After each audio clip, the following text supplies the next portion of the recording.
it's Missy. It's now 10 weeks before average date of last frost, so we can start sowing some more seeds. The seeds we're going to start indoors are our cauliflower, broccoli, kohlrabi, and cabbage. And I just planted some red cabbage in my arrow garden. This is just a variety that I like to grow. But obviously you guys have seen my arrow garden numerous weeks now.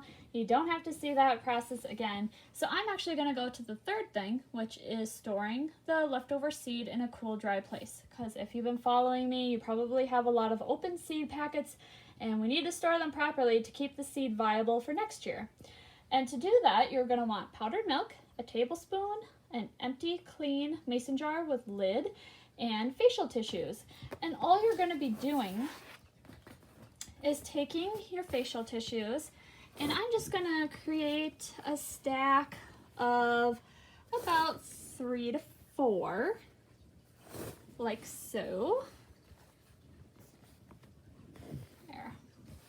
And then I'm gonna take and put 2 tablespoons of powdered milk up in one corner of my stack.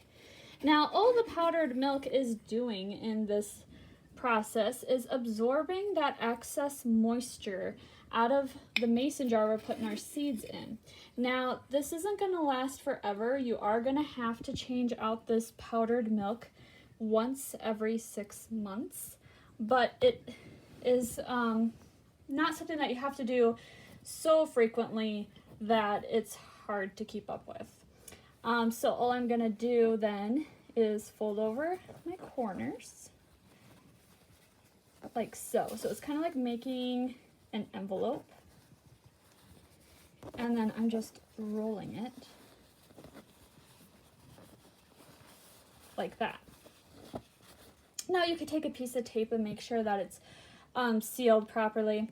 I just did it one-handed and still was able to accomplish at least somewhat of a packet, but yes, definitely take some tape or something to make sure it's secure. And then I am just going to take this packet and put it in the bottom of my mason jar.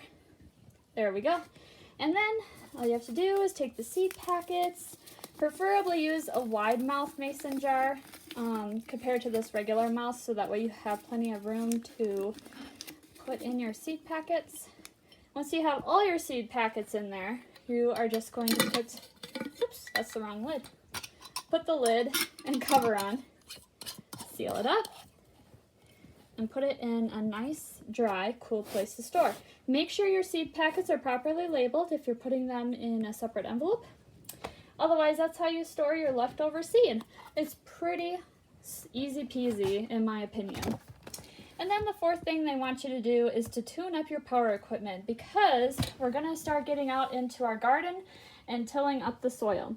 Another thing that I had to do this week that I didn't show you was I did start transplanting some of my items out of the seed starting system. Is pretty much the onions, because the tops were touching the light. So I'm just am pulling things out of the seed starter as they get too big for it, and then I'm planting new rows of my crops in there as we go. That's not in the book, so I'm not showing it in the video, but obviously if your plants are outgrowing their containers and they're not ready to go outside yet, you need to transplant them into a bigger container so they can keep growing.